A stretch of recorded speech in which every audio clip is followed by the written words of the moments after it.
Good evening, friends. It's a wonderful day, wonderful occasion, and a splendid evening. It's nice to see so many of you here, and at least half of you are not singing in the choir tonight. Swami's probably wondering why, but that will come too. Well, we have a very special program this evening. And I just want to also say welcome, and it's so wonderful to come together. Swami would have been 97 years old today, but he decided he didn't want to get that old, wisely so. Not in that body. Right. So I also just want to take a moment to welcome some dear friends who are with us, Dharmarajan and Dharmini, who are our leaders in Chennai. You could stand, and incredible service they do in India. And then sitting in the front row as though she's always been here is Vemka, who just arrived. Why don't you stand? And hello. So We're so happy you're here. Okay, so we have a beautiful, beautiful program. And without further ado, we'll begin.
tonight we're going to honor Swamiji by reading from The New Path and also hearing quite a lot of his music.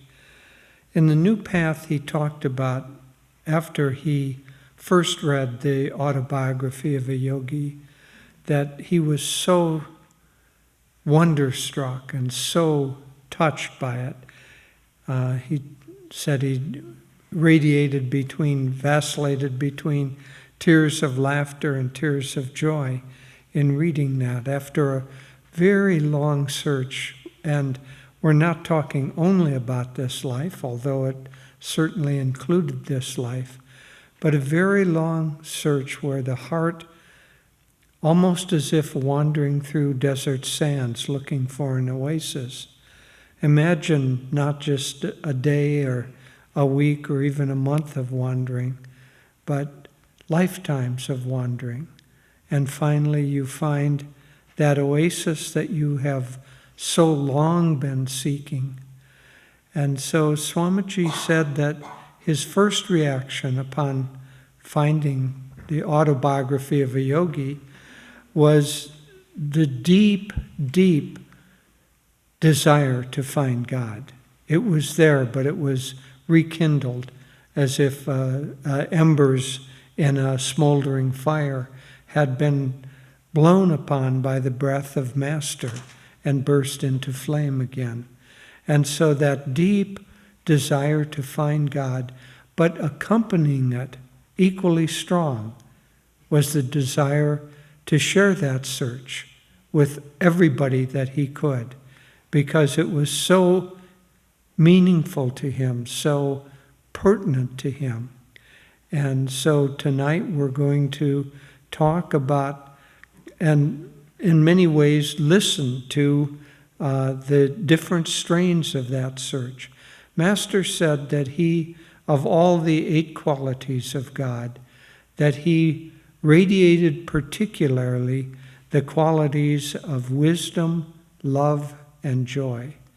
And so tonight we're going to focus on those qualities, which, as you can tell of those of you who have even the barest acquaintance with Swamiji's life, that his life was filled with those 3 qualities also, expressed in so many, many ways. Wisdom through 150 books and 450 songs, but more than just the output of that nature, the thousands and thousands of lectures and talks that he gave and counseling that he did. His wisdom was expressed not only in what he said, but, my friends, in also what he didn't say. He was very, very gentle. He was very kind. And if he saw someone's flaws, he didn't leap right in. It always reminds me of the wonderful statement by C.S. Lewis that many people want to serve God, usually in an advisory role. And so Swamiji wanted to serve God, but by helping others. And helping others often meant not saying something until they were ready to hear that, and surrounding them with kindness and love and friendship, helping them grow to the point where they were ready to face the challenges that lay in front of them and overcome them. And he helped thousands do that through kindness and love and friendship and just being a bubble of radiant joy that he was. Many people were transformed, literally transformed, just by his smile. The person who was the director, Pavan Kaul, of The Answer, thank you, said that on first meeting Swamiji, he walked into the room out in India, outside of Pune, where Swamiji was, and he said he burst into tears because coming into Swamiji's presence, he had never felt that kind of love in his whole life. And it was tangible to him, and it changed his life, changed the course of his life. We've heard many stories like that Swamiji just radiated these 3 qualities: love, wisdom, and joy. And tonight we're going to radiate them too. And I just wanted to add, thank you, Jyotish, that I had an interesting connection that happened today. Many of you know that Om Prakash and Prem Shanti do a little calendar, daily calendar with excerpts from the autobiography. And today, May 19th, for Swamiji's birthday, the quote was this exchange between Master and Sri Yukteswar, where Sri Yukteswar said, "Why are you adverse to organizational work?" And Master said, "Oh, it's a thankless task." And Sri Yukteswar said, "Do you want to keep all the honey for yourself, the honey of God's presence?" And then the prayer, which is one of my favorite prayers that Master said at that moment was, "Lord, may thy love shine forever on the sanctuary of my devotion, and may I be able to awaken that love in all hearts." And then the connection that I just made today was, that was Swami's prayer. He hadn't, it was just an exact reflection of Swami's reaction when he read autobiography. I want to find you, God, and I want to share you with all. And even in that, his initial mission going forward, before even meeting Master, was such beautifully aligned with Master's vision and his mission. So having said these few words, we'll have readings and music, and then at a certain point we're going to show a beautiful video that Dave Bingham has put together. It's something he put together originally a few years ago, but there's been a lot of changes and improvements. It's so beautiful. So Dave, I hope you're watching online and know how appreciative we are of what you've done. So with that, let's begin. Lift your hearts up to the Lord. Hallelujah, hallelujah. Spread the news that He is joy. Hallelujah, hallelujah. Sing in the mountains, sing in the meadows, sing. Hallelujah, God is joy. Lift your hearts up to the Lord. Hallelujah, hallelujah. Spread the news that He is truth. Hallelujah, hallelujah. Sing in the mountains, sing in the meadows, sing. Hallelujah, God is truth. Lift your hearts up to the Lord. Hallelujah, hallelujah. Spread the news that He is love. Hallelujah, hallelujah. Sing in the mountains, sing in the meadows, sing. Hallelujah, God is love. Sing in the mountains, sing in the meadows, sing. Hallelujah, God is love. This is from chapter 2 of The New Path. Joy has always been my first love. I have longed to share it with others. My clearest early memories all relate to a special kind of happiness, one that seemed to have little to do with the things around me, that at best was only reflected in them. A lingering impression is one of wonder to be in this world at all. What was I doing here? Intuitively, I felt there must be some higher reality, another world perhaps, radiant, beautiful, harmonious, in relation to which this earthly plane represented mere exile. Beautiful sounds and colors thrilled me almost to ecstasy. Sometimes I would cover a table down to the floor with a colorful American Indian blanket, then crawl inside and fairly drink in the luminous colors. At other times, gazing into the prism formed by the broad edge of a mirror on my mother's dressing table, I would imagine myself living in a world of rainbow-colored lights.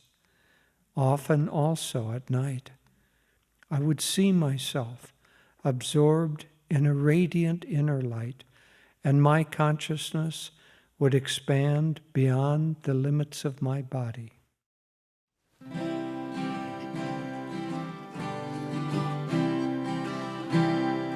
Lightly I fly when I live in laughter. Lightly I fly when my heart sings. Lightly I fly when I live in laughter. Lightly I fly when my heart sings. Fling to the ground every heavy burden.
That was a joyful section. Now we move into the section on wisdom and humor.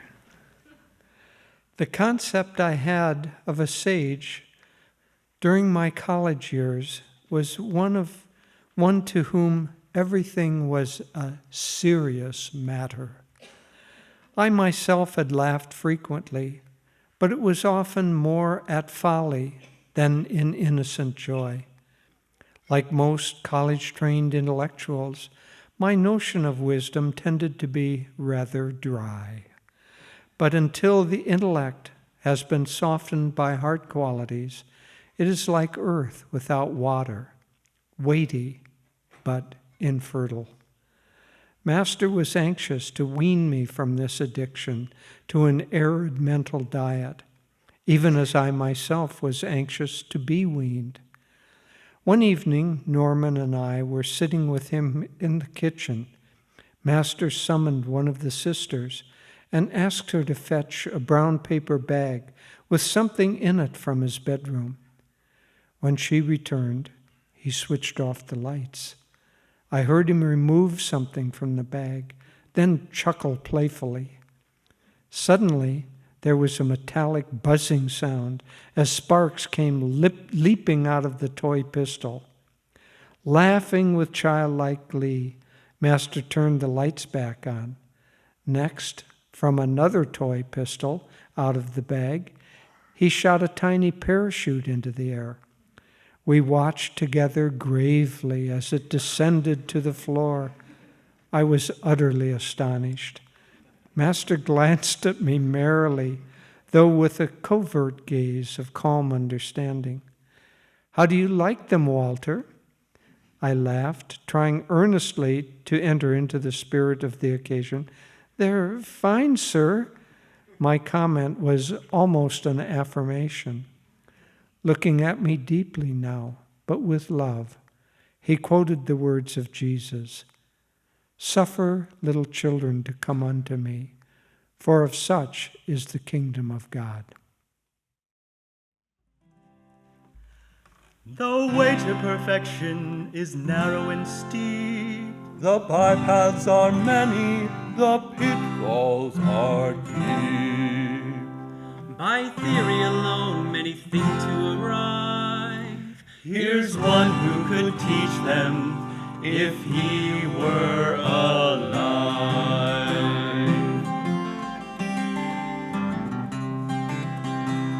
A philosopher stepped into a boat, the river to cross would he.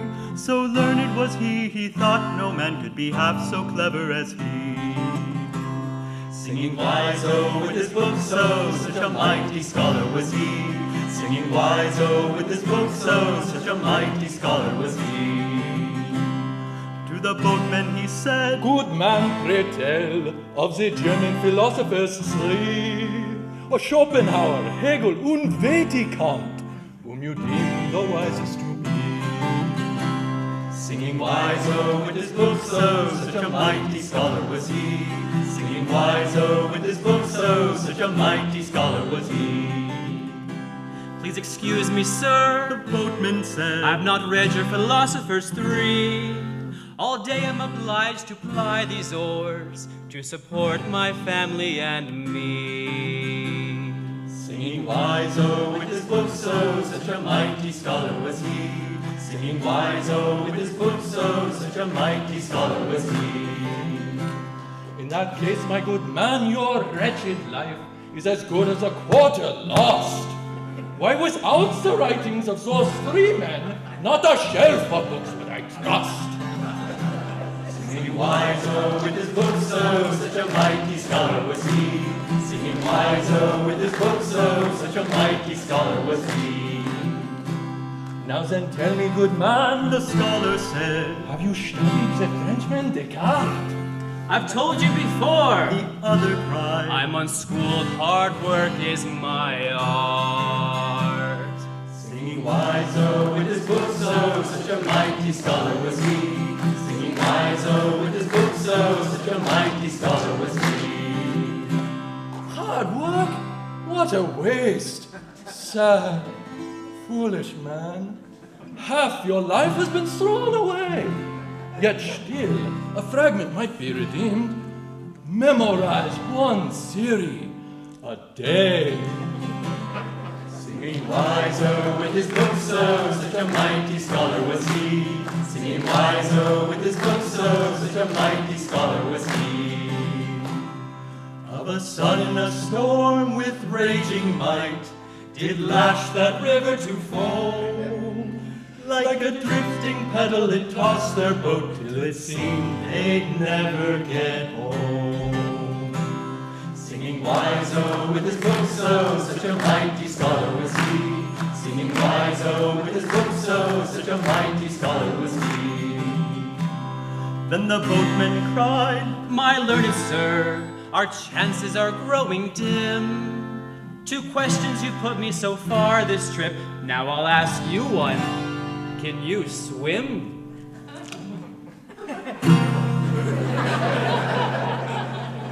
Singing wise-o with his books-o, such a mighty scholar was he. Singing wise-o with his books-o, such a mighty scholar was he. I can't swim a stroke, The philosopher cried as he clung in despair to an oar. Then the whole of your life is lost, my friend. You'll not need those books anymore. Singing wise-o with his books-o, such a mighty scholar was he. Singing wise-o with his books-o, such a mighty scholar was he. The boatman regrets to say his fare never reached the opposite bank. All that ponderous learning inside his head gave him weight, you see, and despair. Singing wise-o with his books-o, such a weighty scholar was he. Singing wise-o with his books-o, such a weighty scholar was he. La la la la.